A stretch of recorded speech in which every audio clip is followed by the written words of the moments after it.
se passe ici depuis hier? Ok, je suis professeur Kwadwo Georges, le directeur général de l'environnement. Mes premières impressions par rapport à la première journée de cet atelier sont de bonnes impressions, puisqu'on a pu partager un certain nombre d'expériences venant de certains pays, des experts d'Afrique, qui ont eu de bonnes expériences en matière de lutte contre les changements climatiques.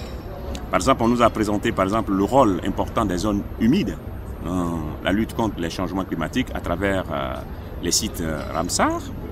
Il y a eu aussi la question du genre, qui a été, je dirais, très bien illustrée par des définitions conceptuelles et qui finit par montrer que le genre ne se résume pas à la différence entre les sexes, entre hommes et femmes, mais plutôt le genre nous renvoie à la question de la vulnérabilité de certains groupes qu'il faut identifier. Et l'élément important qu'il faut retenir de cette communication, c'est la prise en compte de la question genre dans les plans d'adaptation au changement climatique. Cela permettrait de résoudre les problèmes au niveau, je dirais, des sociétés elles-mêmes, de sorte à ce que la population puisse prendre en compte par elle-même les questions de changement climatique, puisque en intégrant le genre, on résout des problèmes de réduction de la pauvreté, des problèmes de résilience par rapport au changement climatique. Donc, la prise en compte du genre est extrêmement importante dans la lutte contre le changement climatique.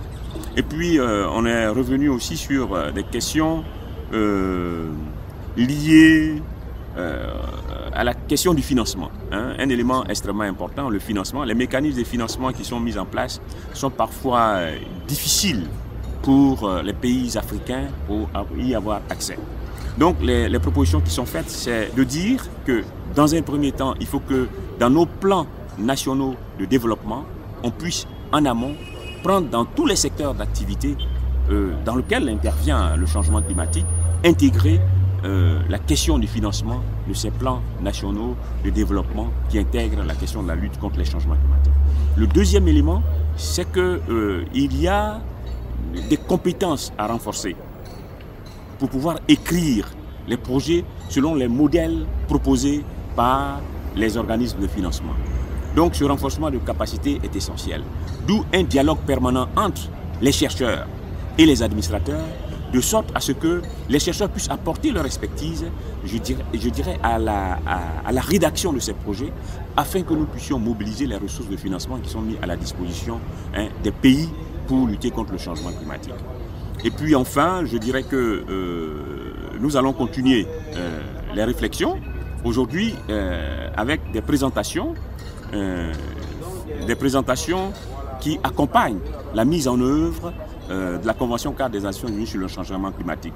Je veux parler par exemple du mécanisme REDD+, je veux parler par exemple de l'élaboration des INDC, je veux parler par exemple du mécanisme de développement propre. Ce sont des mécanismes qui ont été mis en place pour pouvoir accompagner la mise en œuvre de la Convention cadre des Nations Unies sur les changements climatiques. Voilà en résumé très rapidement nos impressions qui sont bonnes par rapport à la première journée et je pense que la deuxième sera aussi bonne puisque les questions qui sont à l'ordre du jour sont des questions extrêmement importantes.